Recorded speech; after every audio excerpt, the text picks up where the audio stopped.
नमस्कार दोस्तों, स्वागत है आपके अपने YouTube channel Rajeev competitive class में। दोस्तों आज के क्लास में जो हम पढ़ने जा रहे हैं, वो आपका देख लो ये जो है आपका यूपीएससी के लिए ओसवाल बुक की तरफ से यूपीएससी के लिए सीएससी प्रीलिम्स का जीएस टॉपिक वाइज आपको सॉल्व पेपर के लिए आज आपके लिए लेके आए हैं, जिसका पार्ट 2 है। हमने इसका पार्ट 1 कर लिया है, 2024 सेट के लिए है और आज जो है पूरा इस सेट को हम करने जा रहे हैं, ठीक है? इससे जितने भी सवाल यहाँ आपके एग्जाम में पूछे गए हैं, तो इस प्रॉपर जो है पूरे सेट को करेंगे। तो आइए स्टार्ट करते हैं। अगर आप इंग्लिश, हिंदी मीडियम किसी के भी छात्र हो, आपके लिए इम्पोर्टेंट रहेगा क्योंकि दोनों तरीके से आपको समझाया जाएगा। क्योंकि देखो इसमें जो है अलग-अलग सब्जेक्ट के भी आपके सवाल आते हैं और हर सब्जेक्ट के बगल में आपका लिखा रहेगा कि कौन सब्जेक्ट जो है किससे पूछा गया है, कौन-सा सवाल किससे पूछा गया है।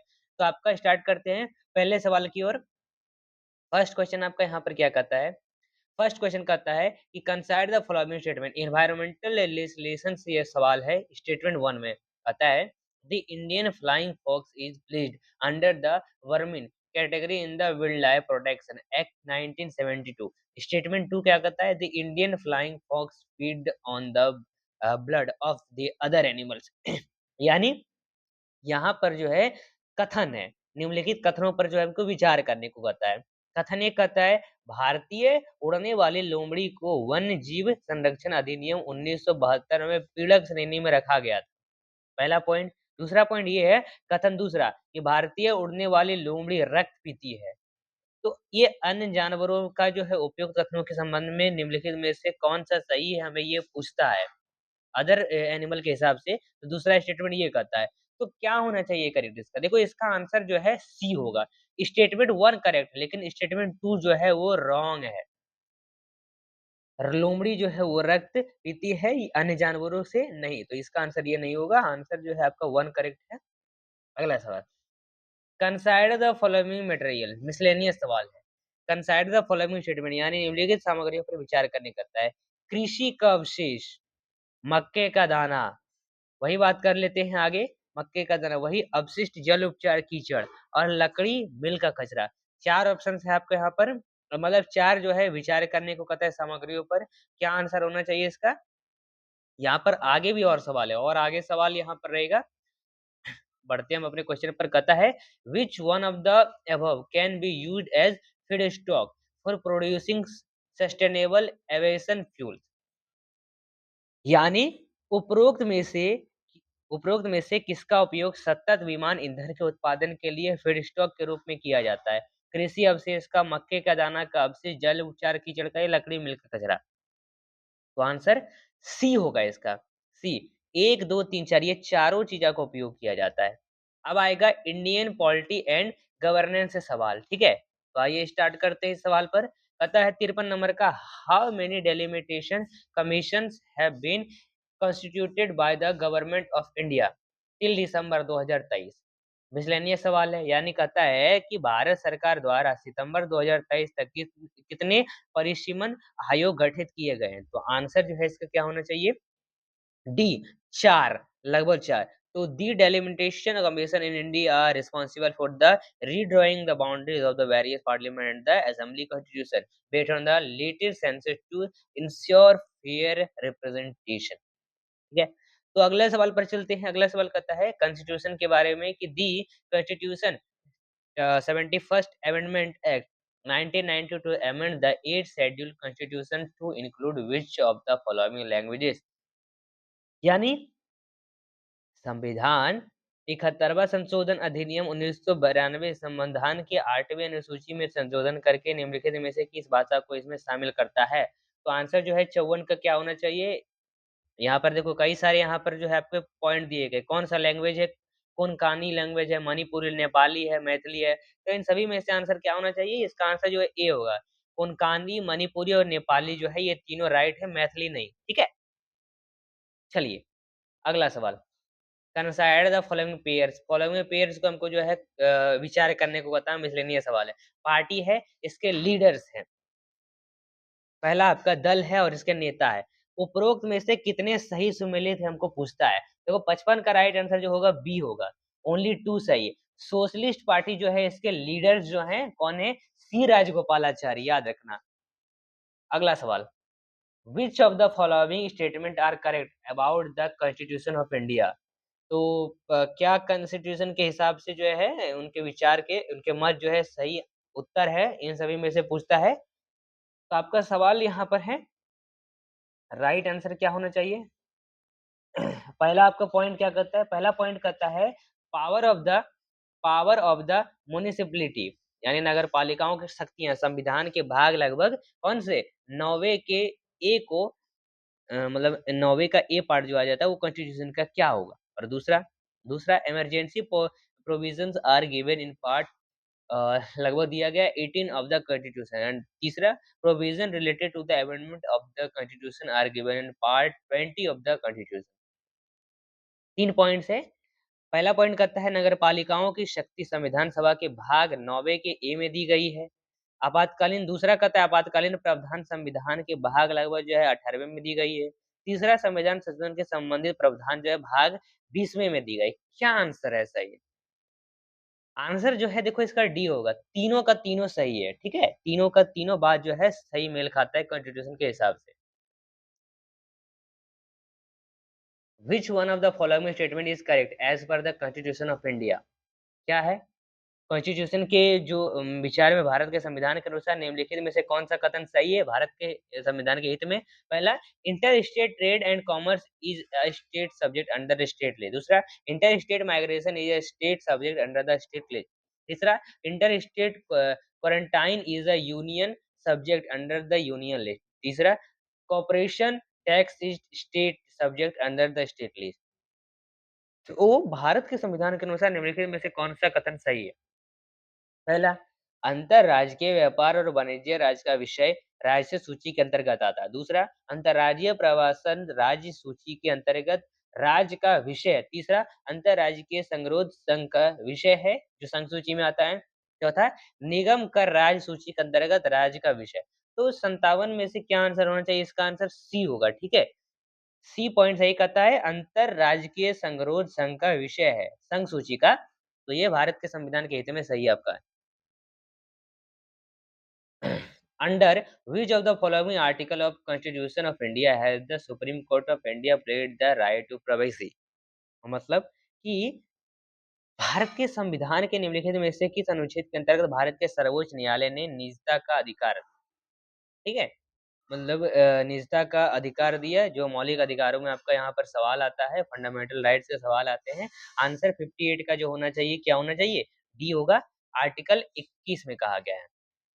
अब आर्टिकल 368 में 300 आर्टिकल 68 के अनुसार of the constitution of India the parliament में amend any provision of the constitution by way of the किनके थ्रू?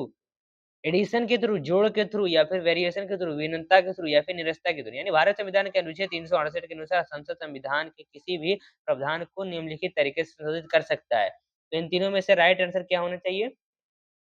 50 नंबर का राइट आंसर क्या होना चाहिए? इसका राइट आंसर जो होगा डी होगा।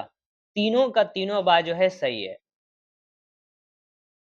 Which of the following statement are correct in respect of a money bill in the parliament? Union legislature सवाल है। कहने का मतलब है कि संसद में धन विधेयक के संबंध में निम्नलिखित में से कौन सा कथन सही है? संघीय विधानमंडल सवाल आता है। पहला पॉइंट कहता है आर्टिकल 109 में, article 109 mention special procedure in respect of money bill.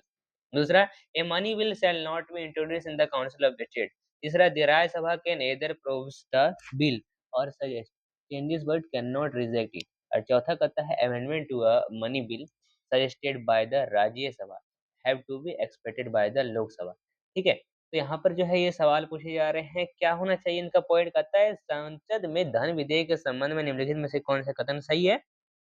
पहला पॉइंट, अनुच्छेद 109 में निम्नलिखित के संबंध में से विशेष प्रक्रिया का उल्लेख धन विधेयक। दूसरा, धन विधेयक राज्यसभा में प्रस्तुत नहीं किया जाएगा। तीसरा, राज्यसभा विधेयक को या तो अनुमोदित कर सकती है या उसमें परिवर्तन का सुझाव दे सकती है, लेकिन उसे अस्वीकार नहीं कर सकती। चौथा, धन विधेयक में राज्यसभा द्वारा सुझाए गए संशोधन को लोकसभा द्वारा स्वीकार किया जाना आवश्यक है। तो यहाँ पर कोड में आंसर देना है। 60 का राइट आंसर जो होगा वो होगा सी नंबर। तीनों का तीनों बात यहाँ पर सही है, चौथा गलत है। चलिए अगले सवाल पर चलते हैं। अगला सवाल कहता है कि the north eastern council NEC was establishment by the North Eastern Council Act 1971 subsequent to the amendment of NEC Act in 2002. The council comprises which of the following members? Union executive से सवाल है। कहने का मतलब पूर्वोत्तर परिषद जो NEC है, उसकी स्थापना पूर्वोत्तर परिषद अधिनियम 1971 द्वारा की गई थी। 2002 में NEC जो है अधिनियम में संशोधन के बाद परिषद में निम्नलिखित में से कौन से सदस्य शामिल हैं? ये पूछता है। ठीक है? सो यहाँ पर आपका पॉइंट है, पहला governor of the constitution state इसमें शामिल है, संविधान राज्य का राज्यपाल होता है या फिर संविधान राज्य का मुख्यमंत्री या फिर भारत के राष्ट्रपति द्वारा नामित 3 सदस्य और भारत में गृह मंत्री। तो क्या होना चाहिए इसका राइट आंसर? इसका राइट आंसर क्या होना चाहिए 61 का? इसका राइट आंसर जो होगा ए होगा, ठीक है?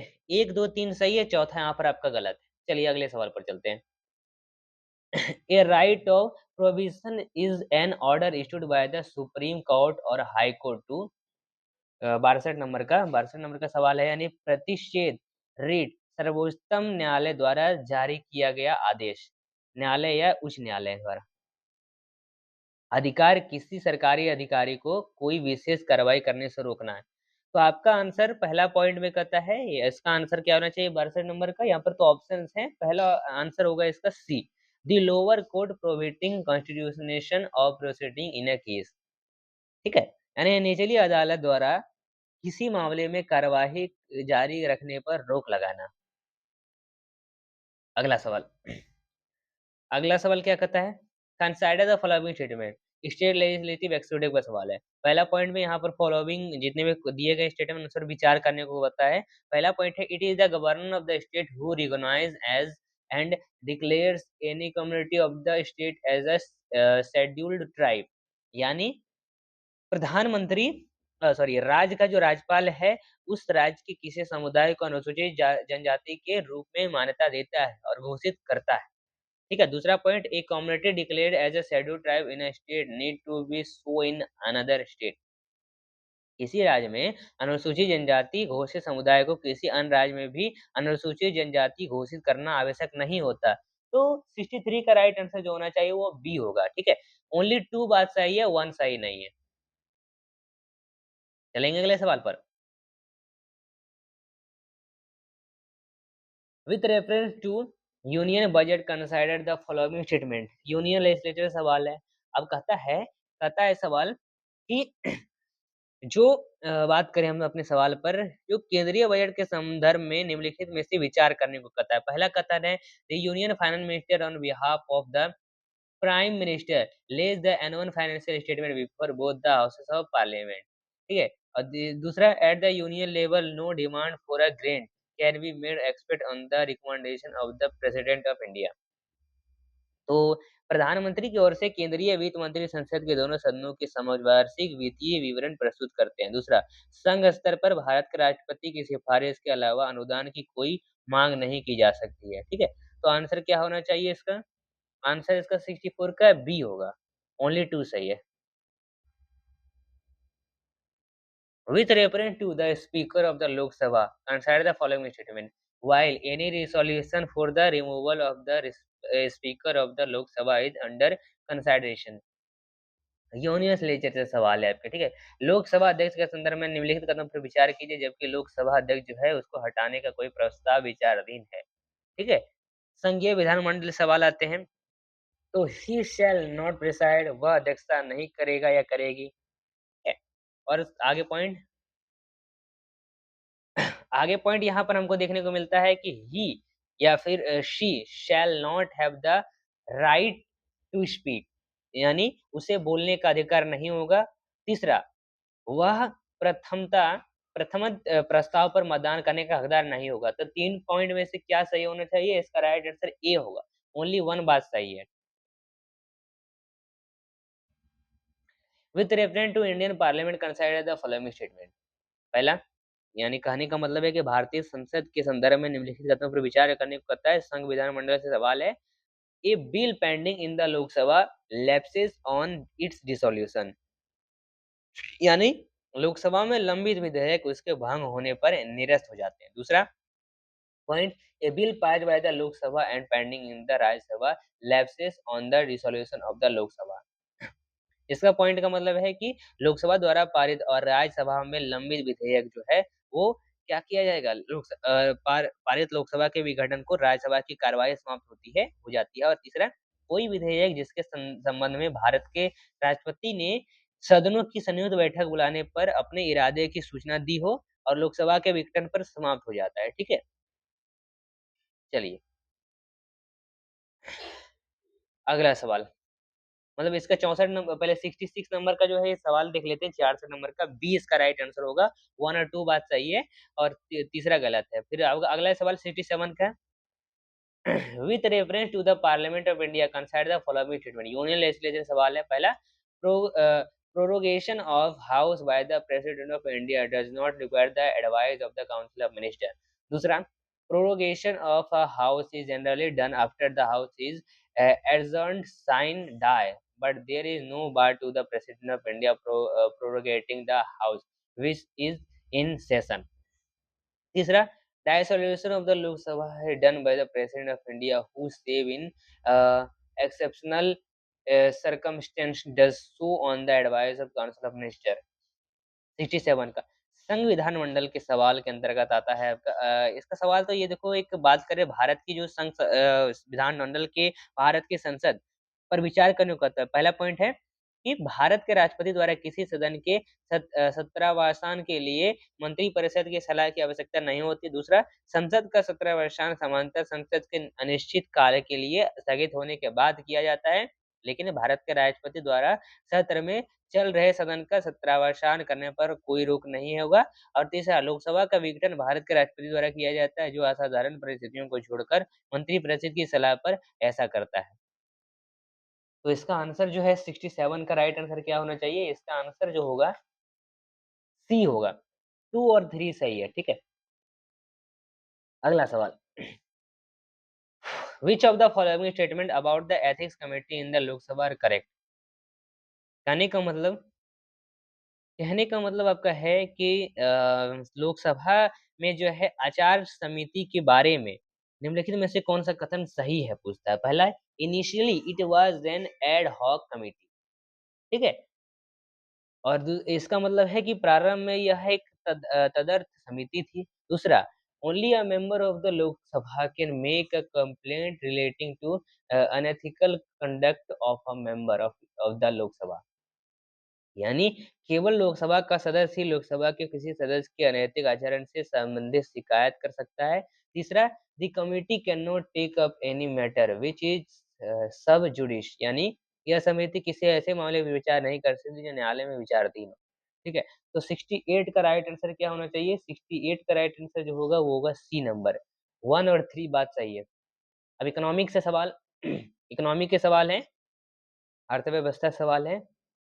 कंसाइडर स्टेटमेंट पूछ रहा है। पहला स्टेटमेंट यही कहता है कि यदि संयुक्त राज्य अमेरिका यूएसए अपने ऋण पर चूक करता है तो यूएसए ट्रेजरी ब्रांड के धारक भुगतान प्राप्त करने के लिए अपने दावों का प्रयोग नहीं कर पाएगा। दूसरा पॉइंट, अमेरिकी सरकार का ऋण किसी ठोस संपत्ति द्वारा समर्थित नहीं है, बल्कि केवल सरकार के विश्वास द्वारा जो है समर्थित है।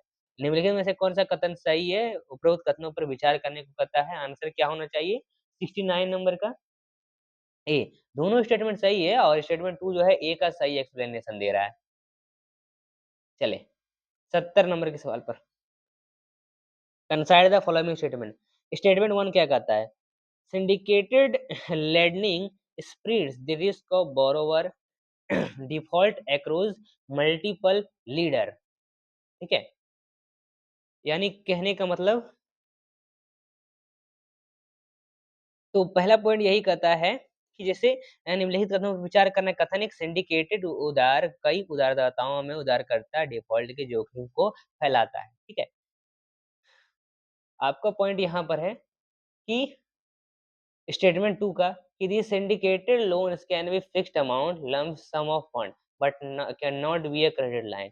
यानी सिंडिकेटेड ऋण एक निश्चित राशि की एक मुश्त राशि हो सकती है, लेकिन क्रेडिट लाइन नहीं हो सकती है।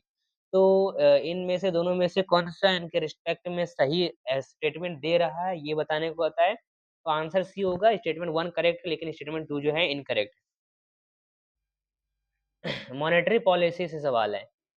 पहला सवाल, ये सवाल कहता है कि consider the following in respect of the digital रूपी। डिजिटल रूपी के संदर्भ में जो है कौन सा कथन सही है, ये हमें पूछता है। पहला पॉइंट है, it is a sovereign currency issued by the reserve bank of India RBD in alignment with its monetary policy. यह भारतीय रिजर्व बैंक आरबीडी द्वारा अपनी मौद्रिक नीति के अनुरूप जारी की गई एक संप्रुद्ध मुद्रा है। दूसरा, it's appears as the liability on the RBI balance sheet, यानी यह आरबीआई के बैलेंस शीट पर एक देनदारी के रूप में दिखाई देता है। तीसरा, it is insured against inflation by its very design, यानी इसकी डिजाइन के कारण यह जो है मुद्रास्फीति के विरुद्ध सुरक्षित है। चौथा, it is freely convertible against commercial bank money cash, यानी यह वाणिज्य बैंक के विरुद्ध जो है स्वतंत्र रूप से परिवर्तनीय है पैसा और नकदी में। तो आंसर जो है इसका क्या होना चाहिए 71 नंबर का? इसका आंसर जो है डी होगा। 1 2 3 जो है सही है, तीनों सही है, चौथा गलत। एक्सटर्नल सेक्टर से सवाल है। स्टेटमेंट को विचार करने कहता है। कथन पहला कहता है कि भारतीय संयुक्त राज्य अमेरिका से सेब का आयात नहीं करता है। दूसरा, भारत में कानून सक्षम पदाधिकारी की स्वीकृति के बिना आनुवांशिक रूप से संशोधित खाद्य के आयात पर प्रतिबंध लगाता है। तो इसका आंसर डी होगा। स्टेटमेंट 1 इनकरेक्ट है, लेकिन स्टेटमेंट 2 जो है वो करेक्ट है। तीसरा, अगला सवाल है कंसिडर द फॉलोइंग स्टेटमेंट। यहाँ पर स्टेटमेंट को फिर से कंसिडर करना है। पब्लिक फाइनेंस इन इंडिया के बारे में पूछता है सवाल। पहला पॉइंट कहता है, in India non banking financial companies can access the liquidity adjustment facilities window of the reserve bank of India. दूसरा, in India foreign institutional investors can hold the government securities G secs. In in India stock exchanges can offer separate trading platform for डेप्ट, यानी भारत में गैर banking वित्तीय company भारतीय reserve bank की तरलता समायोजन सुविधा विंडो का उपयोग कर सकती है। वही भारत में विदेशी स्थगित निवेश सरकारी प्रतिभूतियां जी स्टैक धारण कर सकते हैं। तीसरा, भारत में स्टॉक एक्सचेंज ऋणों के लिए अलग ट्रेडिंग प्लेटफॉर्म की पेशकश कर सकती है। तो आंसर जो है 73 का जो है डी होगा। 2 और 3 सही है। In India, which of the following can trade in corporate bond and government securities? 74 का भारत में निम्नलिखित में से कौन से कॉर्पोरेट में व्यापार कर सकता है? ब्रांड और बॉन्ड और जो सरकारी प्रतिभूतियां उसमें, जैसे आपका पहला आपका बीमा कंपनी, पेंशन फंड, खुदरा निवेश यानी रिटेल इन्वेस्टर। तो क्या होना चाहिए इसका राइट आंसर? इनमें से आपको कोड में आंसर देने को आता है। इसका आंसर डी होगा। 1 2 3 तीनों सही है। फॉलोइंग को फिर से कंसिडर करने को था। पहला, एक्सचेंज ट्रेडेड फंड ईटीएफ। दूसरा, मोटर वाहन। तीसरा, मुद्रा विनिमय। तो इनमें से किसे वित्तीय माना जाता है? तो इसका आंसर जो है 75 का डी होगा। ठीक है, डी। 1 और 3 जो है बात सही है। चलिए अगले सवाल पर चले। अगला सवाल क्या कहता है, चलिए तो अगला सवाल 76 नंबर का कहता है कि with reference to sector of Indian economic consider the following pairs, यानी कहने का मतलब है, कहने का आपका 76 नंबर का ये मतलब क्या है कि जितने भी सेक्टर्स दिए गए इंडियन इकोनॉमी के, उसको हमको उनके पेयर्स को हमको विचार करने को होता है, कंसैडर को विचार करने को होता है। ठीक है, यानी भारतीय अर्थव्यवस्था के क्षेत्रों के संदर्भ में युग्मों पर विचार कीजिए। आर्थिक गतिविधियां और एक सेक्टर्स हैं। तो इसका क्या कहता है कि how many pairs are correct, ये जो सही सुमेलित है पेयर्स कौन से, कौन कौन से। तो 76 का राइट आंसर क्या होना चाहिए? इसका आंसर बी होगा। ओनली 2 जो है सही है। डेयरी फार्म प्राइमरी सेक्टर है। ठीक। अगला सवाल फिर से कहता है सवाल, भारतीय अर्थव्यवस्था में भौतिक पूंजी के संदर्भ में निम्नलिखित युगों पर विचार करने कहता है। बुनियादी अवधारणा से सवाल है, बेसिक कॉन्सेप्ट से सवाल है, मध्य है एक और एक है जो है वर्ग है। तो कौन सा इसमें पेयर जो है करेक्ट मैच है? 77 का बी होगा आंसर। ये कंप्यूटर जो है एक फिक्स्ड कैपिटल है। चलिए अगला सवाल, यानी 2 आंसर है only. With reference to the rules imposed by the Reserve Bank of India while treating foreign bank outside the statement, monetary policy सवाल है। इन्हें भारतीय व्यवस्था में भौतिक पूंजी के संदर्भ में निम्नलिखित नियमों पर विचार करने को कहता है। आंसर इसका ये सॉरी, विदेशी बैंकों के साथ व्यवहार करने समय भारतीय रिजर्व बैंक द्वारा नियमों के संदर्भ में निम्नलिखित कथनों पर विचार करने को कहता है। पहला पॉइंट है, भारत में पूर्व स्वामित्व वाली बैंकिंग सहायक कंपनियों के लिए कोई न्यूनतम पूंजी आवश्यक नहीं है। भारत में पूर्ण स्वामित्व वाले बैंकिंग सहायक कंपनियों के लिए बोर्ड के कम से कम 50% सदस्य भारतीय नागरिक होने चाहिए। तो आंसर जो है इसका 78 का राइट आंसर क्या होना चाहिए? B, only 2।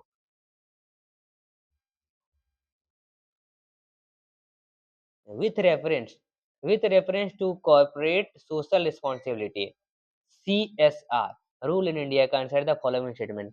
यानी भारत में कॉर्पोरेट सामाजिक उत्तरदायित्व CSR नियमों के संदर्भ में निम्नलिखित कदमों पर विचार कीजिए। तो इसका आंसर जो है CSR rule specify that expenditures that benefit the company directly or its employees will not be considered as CSR activities. CSR rules do not specify minimum spending on CSR activities.